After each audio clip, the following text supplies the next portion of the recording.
আগত আহি পেলাই তেওঁলোকে মোৰ পদূলিটো ঘেৰাও কৰি তামোলৰ পিক পেলাইছে চাৰিওফালে। এইটো সংস্কৃতি নেকি ৰাজনীতিত? মোৰ গোটেই ৱালবিলাক ৰাতি মই ৰং মাৰিবলগীয়া হৈছে। গোটেই ঘৰখনত গোটেই ৱালখনত তামোলৰ পিক পেলাই দিলে কংগ্ৰেছে। মই কি অপৰাধ কৰিলো?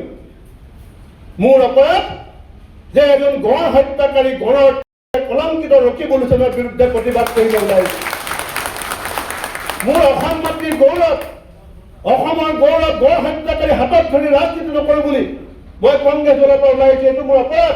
আৰু সেইকাৰণে এতিয়া কংগ্ৰেছ দলে প্ৰচেচন কৰি আহি মোৰ ঘৰৰ আগত বিহু মাৰে আৰু মোৰ ৱালখন তেওঁলোকে তামোলৰ পিকেৰে ৰাঙলী কৰে। এই ৰাজনীতি এতিয়া মই সহ্য কৰি যাম। মই নিজৰ সহ্য গুণটো বঢ়াই আছো। ঘৰৰ আগত আহি পেলাই তেওঁলোকে মোৰ পদূলিটো ঘেৰাও কৰি তামোলৰ পিক পেলাইছে চাৰিওফালে।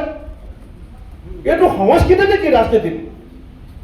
মোৰ গোটেই ৱালবিলাক ৰাতি মই ৰং মাৰিবলগীয়া হৈছে। গোটেই ঘৰখনত গোটেই ৱালখনত তামোলৰ পিক পেলাই দিলে কংগ্ৰেছে। মই কি অপৰাধ কৰিলো? মোৰ অপৰাধ যে এজন গণ হত্যাকাৰী গণৰ কলংকিত ৰকিব লোচনৰ বিৰুদ্ধে প্ৰতিবাদ কৰিব ওলাইছে। মোৰ অসম মাতৃৰ গৌৰৱ, অসমৰ গৌৰৱ গণ হত্যাকাৰী হাতত ধৰি ৰাজনীতি নকৰোঁ বুলি মই কংগ্ৰেছ দলৰ পৰা ওলাই আহিছোঁ। এইটো মোৰ অপৰাধ।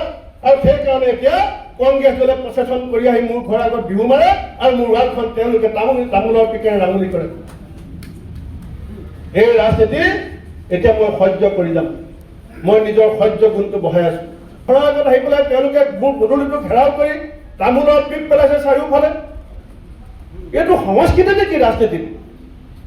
মোৰ গোটেই ৱালবিলাক ৰাতি মই ৰং মাৰিবলগীয়া হৈছে। গোটেই ঘৰখনত গোটেই ৱালখনত তামোলৰ পিক পেলাই দিলে কংগ্ৰেছে। মই কি অপৰাধ কৰিলো?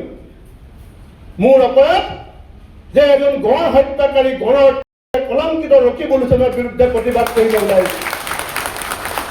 মোৰ অসম মাতৃৰ গৌৰৱ, অসমৰ গৌৰৱ গণ হত্যাকাৰী হাতত ধৰি ৰাজনীতি নকৰোঁ বুলি মই কংগ্ৰেছ দলৰ পৰা ওলাই আহিছোঁ। এইটো মোৰ অপৰাধ। আৰু সেইকাৰণে এতিয়া কংগ্ৰেছ দলে প্ৰচেচন কৰি আহি মোৰ ঘৰৰ আগত বিহু মাৰে আৰু মোৰ ৱালখন তেওঁলোকে তামোলৰ পিকেৰে ৰাঙলী কৰে।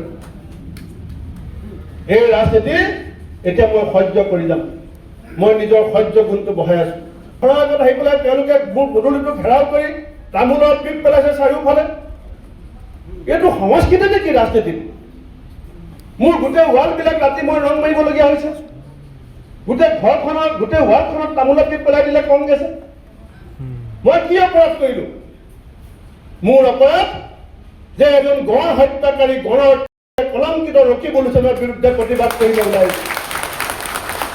মোৰ অসম মাতৃৰ গৌৰৱ, অসমৰ গৌৰৱ গণ হত্যাকাৰী হাতত ধৰি ৰাজনীতি নকৰোঁ বুলি মই কংগ্ৰেছ দলৰ পৰা ওলাই আহিছোঁ। এইটো মোৰ অপৰাধ।